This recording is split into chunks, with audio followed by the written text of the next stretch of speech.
Quel est mon type d'homme? J'ai fait une liste là. En fait, c'est une liste que tous les hommes peuvent potentiellement remplir. Donc, allons-y, on va commencer par des traits de caractère. Alors, je ne recherche pas seulement un petit copain, je cherche aussi un petit copain en plus d'un ami, en plus d'un partenaire de jeu, enfin, tout à la fois quoi. Quelqu'un qui soit fidèle, digne de confiance, fiable. J'aime le sucre. Yes. Oh. Donc quelqu'un avec qui je puisse discuter de tout, avoir une conversation honnête et ouverte sur tout et absolument n'importe quoi. Même sur des sujets qui sont censés être honteux, ben, je vais pouvoir discuter de tout avec mon petit copain.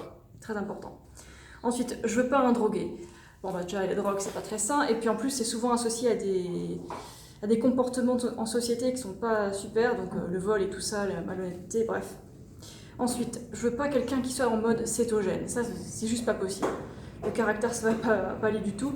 Je veux quelqu'un qui me laisse manger mes 500 grammes de sucre par jour si j'en ai envie. Voilà, ça c'est dit.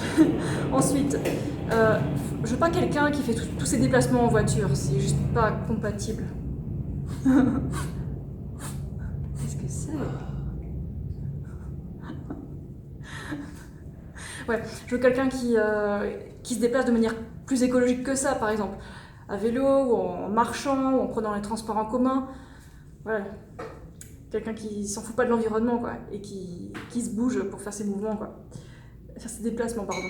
Ensuite, je veux quelqu'un qui a un comportement masculin, c'est-à-dire donc un gars qui se comporte selon des traits masculins, quoi.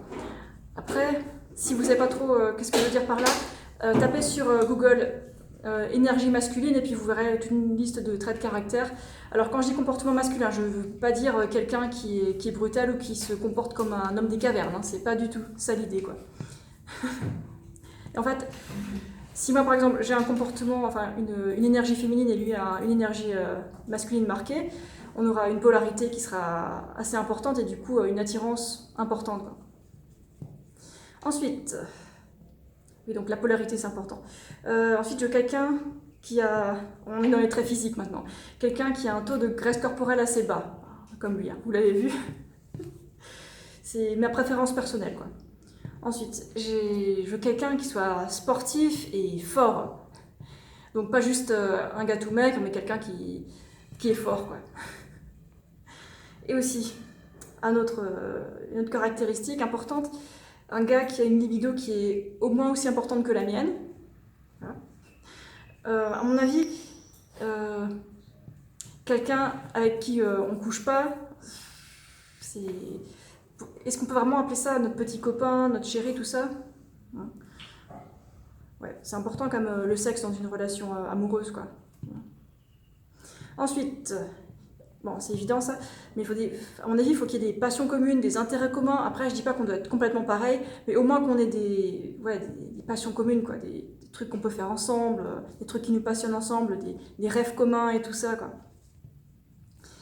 Ensuite, quelqu'un qui a une vasectomie ou qui compte en faire une. Parce que je veux pas d'enfant, moi, et je veux absolument être sûre de ne pas risquer d'en avoir, quoi. Alors, j'ai plein de raisons de ne pas vouloir d'enfant, j'ai déjà fait des vidéos là-dessus, je ne vais pas m'étaler là-dessus, hein. Et enfin, ça c'est quelque chose qui est très pratique, un petit copain qui est nomade numérique comme moi. Donc comme ça nous permet de ne pas devoir rester dans la même ville tout le temps, ça nous permet de bouger quand on veut, voilà, c'est vachement plus pratique. Donc voilà, c'est une liste de... c'est pas une liste de commissions, même si c'est fait sur un ticket de course. C'est une liste de choses qui sont importantes pour moi. Et je pense que quand on recherche un partenaire, on a envie d'être avec quelqu'un, c'est important de savoir ce qu'on veut et de savoir ce qu'on veut pas. Alors évidemment, pour savoir tout ça, ça demande un peu d'expérience.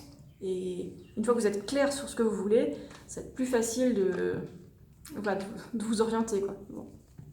En tout cas, j'ai fait des listes depuis un certain moment et puis ma liste elle évolue et puis c'est vachement utile, quoi. Alors qu'est-ce que vous en pensez? Dites-moi.